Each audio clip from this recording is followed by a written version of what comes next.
Hello guys, welcome to back SP Baba hero channel में आपका स्वागत है। हम एक बार फिर से लेकर आ गए हैं ज्ञानवर्धक कहानी।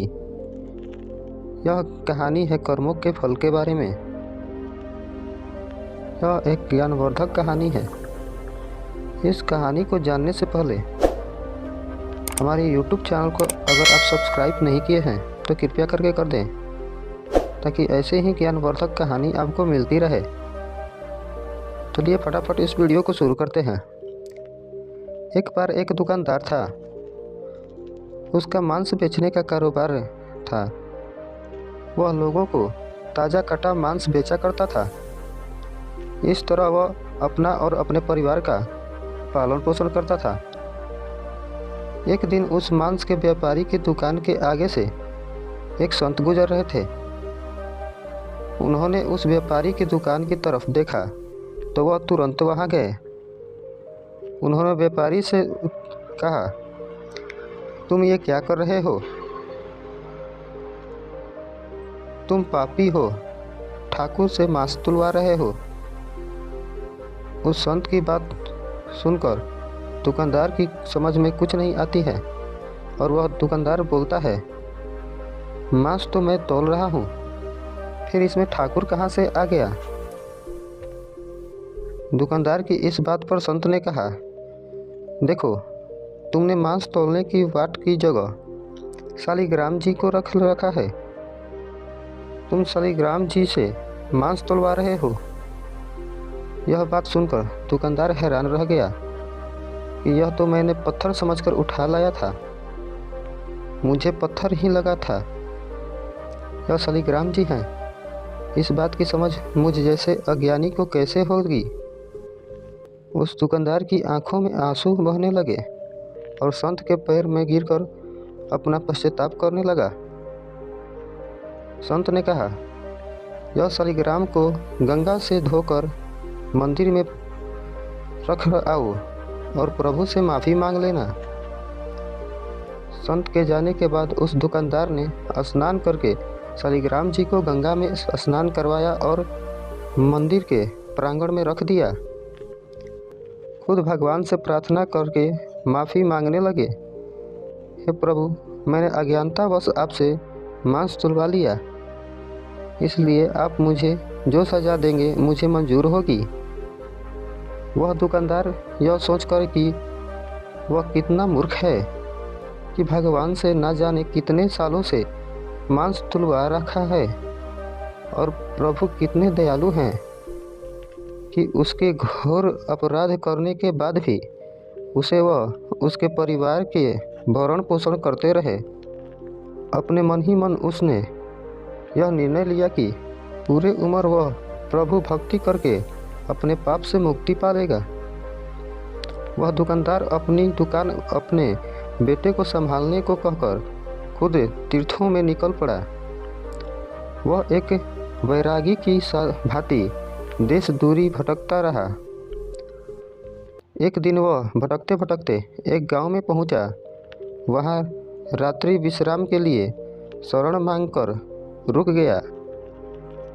वह एक घर में उस घर में मालिक की शरण में रुककर रात्रि काट रहा था। वह रात्रि भोजन मकान मालिक से पाकर रात को सोने के लिए उस मकान के आंगन में जा रहा था। तभी अर्धरात्रि के समय एक महिला उसके समीप आई और उसकी चारपाई पर ही उसके बगल में सो गई। तभी उसकी आंख खुल गई और अपनी चारपाई पर महिला को देख वह तुरंत उठ खड़ा हुआ। मगर जैसे ही वह घबरा कर चारपाई से नीचे उतरा, उस महिला ने उसे फिर से चारपाई पर खींच लिया।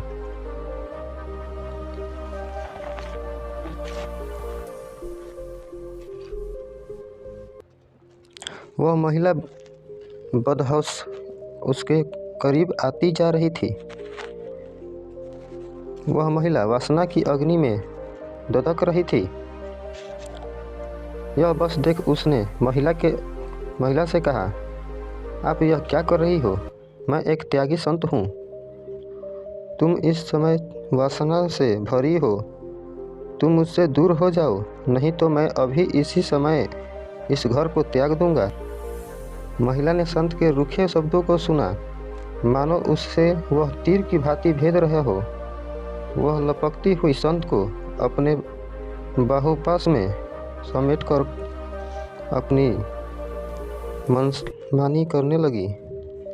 संत ने पूछा, तुम कौन हो और मुझसे इस तरह व्यवहार क्यों कर रही हो?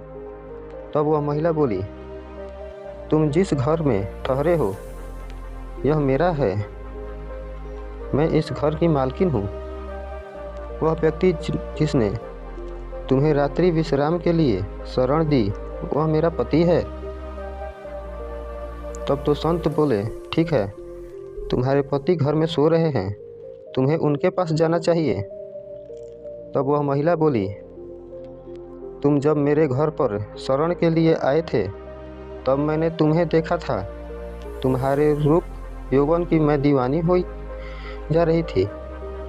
तुम्हें पाने की लालसा में मैंने यह बीते कुछ पल बहुत मुश्किल से गुजारे। अब तुम्हारा समीप्य मिल गया तो भला तुम्हें कैसे अलग करूं? अब संत ने उस महिला को समझने की कोशिश की कि देखो, तुम एक विवाहित हो, तुम्हारा कर्तव्य पति सेवा है। ऐसे में तुम मुझ जैसे वैरागी को पाने चाहती हो। यहाँ तुम्हें शरण नहीं मिल सकती। तुम्हारी जगह अपने पति के पास है। जाओ, लौट जाओ अपने पति के पास। वह महिला कुछ सुनने को तैयार नहीं थी। तब वह बोली, अच्छा, तो मेरे और तुम्हारे बीच मेरा पति आ रहा है। अगर मेरा पति ना हो तो तुम मुझे अपना लोगे। वह तुरंत घर के भीतर गई। उस महिला ने घर पर रखी पति की तलवार को निकालकर और उस तलवार से पति पर वार कर दिया। उसका पति वहीं मर गया। वह खून से भरी तलवार ले जाकर उस संत को दिखाते हुए बोली, लो, मैंने तुम्हारे और मेरे बीच खड़ी पति रूपी दीवार नष्ट कर दी। मैंने पति का गला काट डाला। अब वह अभी हम दोनों के बीच में नहीं आ सकेगा। बेचारा वह संत। यह सब देखकर वहाँ से भागने लगे। बहुत कोशिश के बाद भी संत वहाँ ना रुके तो उस महिला ने उस तलवार से खुद पर वार किया और सदैव के लिए खत्म हो गई। संत जैसे तैसे वहाँ से निकलकर भागने बहुत दुखी रहने लगा। उनका दुखी चेहरा देख एक संत ने उन्हें कहा, लगता है तुम बहुत दुखी हो। क्या बात है जो तुम्हें परेशान कर रही है? वह संतों को अपने दुख से नहीं, दूसरों के दुख से दुखी होते हैं। तुम्हारे साथ कौन सा दुख है? तब उस संत ने वह सारी घटना उस संत को सुनाई। संत ने उस संत की बातों को सुनकर ध्यान लगाया तो उनका इस सारी घटना का सार समझ आ गया। वह संत उस संत से बोले, यह सब तो होना ही था, इसमें तुम्हारा कोई दोष नहीं। अब तुम शांत मन भक्ति करो। तब वह संत बोले कि यह सब होना ही था, इसका क्या मतलब है?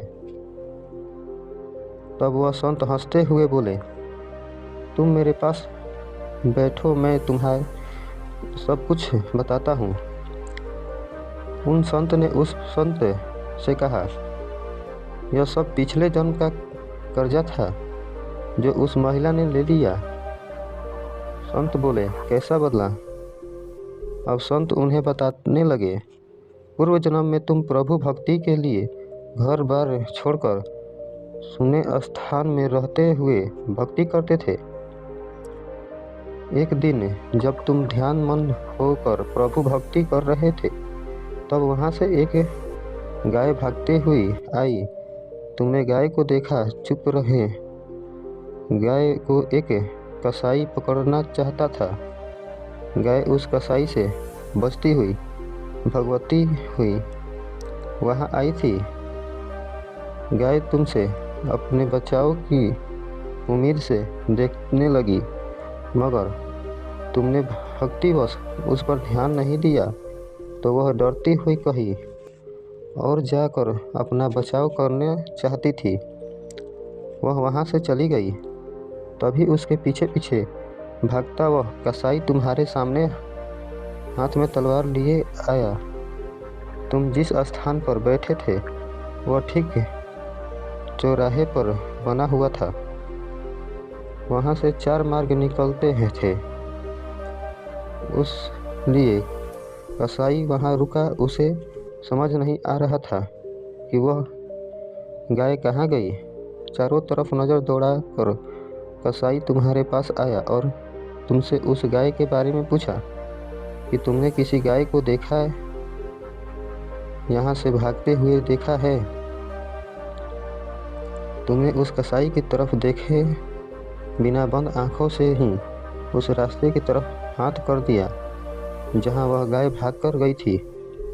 वह कसाई तुम्हारे इशारे को देख उसी रास्ते पर चला गया जहाँ वह गाय भागती हुई गई थी, और उस गाय को कसाई ने अपनी तलवार से मार दिया था। और वह संत हैरान होकर उस संत से बोला, उस गाय व कसाई में मेरी इस घटना का क्या वास्ता है। संत बोलते हुए कहते हैं, उस घटना से ही तुम्हारी इस घटना का संबंध है। क्या तुम जानते हो वह मकान मालिक व उसकी पत्नी पूर्व जन्म में कौन थे। अब वह संत दुकानदार विस्मित से होकर देखने लगे। संत ने उन्हें आगे बताना शुरू किया। वह जो मकान मालिक था उसने तुम्हें रात्रि विश्राम के लिए शरण दी थी। यह पूर्व जन्म में एक कसाई था। वह कसाई था जिसको तुमने गाय का मार्ग बताया था।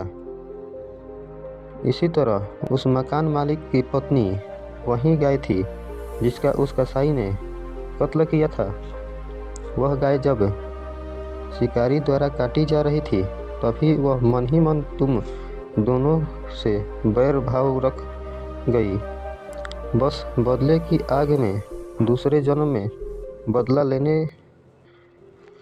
आई थी। उसने उस कसाई को उसका इस जन्म में पति था उसी तरह तलवार से मार दिया जैसे उस कसाई ने गाय के तलवार से काटा था। तुमने कसाई को उसका मार्ग बताया, इसलिए वह तुम्हें इस तरह व्यवहार कर रही थी। यह बस जन्मों के खेल हैं, इसकी समझ में आते हैं। इंसान अपने बुरे जाल में ही उलझा रहता है और दुखी हूँ मैं दुख का रोना रोते रहता है। दुख सुख हमारे अपने पूर्व के जन्मों में बोए गए बीज हैं जो इस जन्म में आकर काटते हैं। रे मन अधीर ना हो, ना दुख सदा रहा ना सुख सदा रहेगा। दुख के बाद ही तो सुख आता है और सुख के पीछे दुख भी छुप कर बैठा होता है जो हमें अहंकारवश नजर नहीं आता। ना दुख में मुरझाना बावरे, ना सुख में मतवाला बनना। बस नियति के हाथ है। दुख सुख मौसम है, आते जाते रहते हैं। मन के माने हार है, मन के माने जीत। इसलिए अपने को सदैव इस तरह रखो कि सुख दुख की तरह श्रृंखला का आप पर प्रभाव ना पड़े। मुझे भगवान की लीलाओं कथाओं को आपके पास लाने में बहुत मज़ा आता है। भारतीय संस्कृतियों को, रीति रिवाज परंपराओं को समझाने व उनको